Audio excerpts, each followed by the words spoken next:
This is my review of the Cinoton LED Barn Light.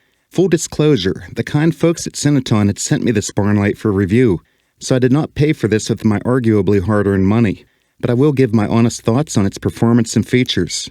So without further delay, let's see what's in the box.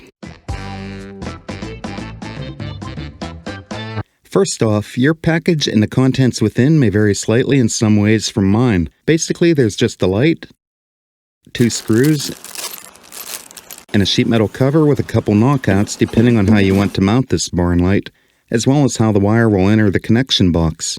Remember, what goes on in a connection box stays in the connection box. The price of this light at the time of this video is around $bucks, which seems pretty reasonable for a light such as this. Here's a few fun and interesting facts about the Cinoton Barn Light. The lumen count is 4,950, which I have no way to verify. I hooked up a temporary cord to see how bright it was on the bench. Ooh, nice. The Cinoton Barn Light runs on 42 watts and has a dusk till dawn photo eye built in. You know, in the interest of saving power. And let's be real.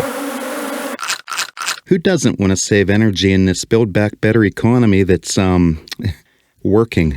The color of the light is 5000 K lumen, which is slightly more yellow than daylight. Other than that, not much else to say about its features.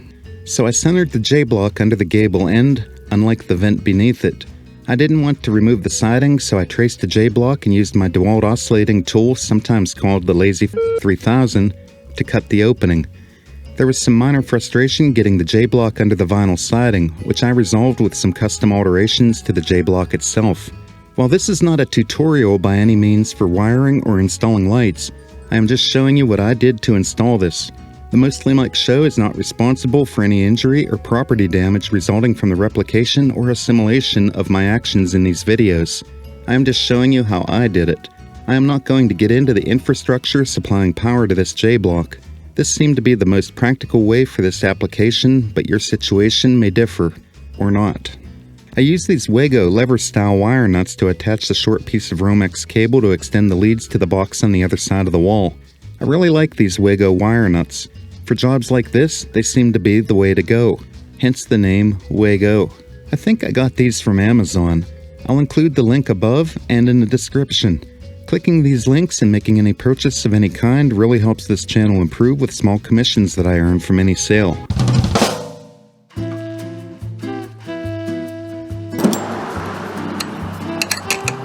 That's a 5mm. They're metric anyhow. Yep, that's a 5mm. Centering the light, leveling it, and screwing it to the J-block was pretty straightforward, but it got so dark out that the installation footage was unusable. GoPros tend to turn into potatoes in low light. To give you an idea of how much light this thing puts out, the light is installed 19.5 feet or just under 6 meters to the ground for the metric folks out there.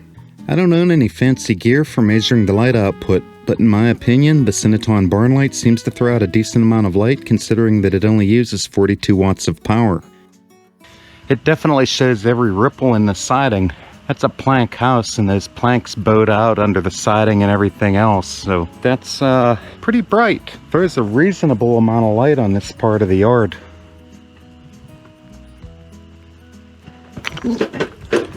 Oh, jeez.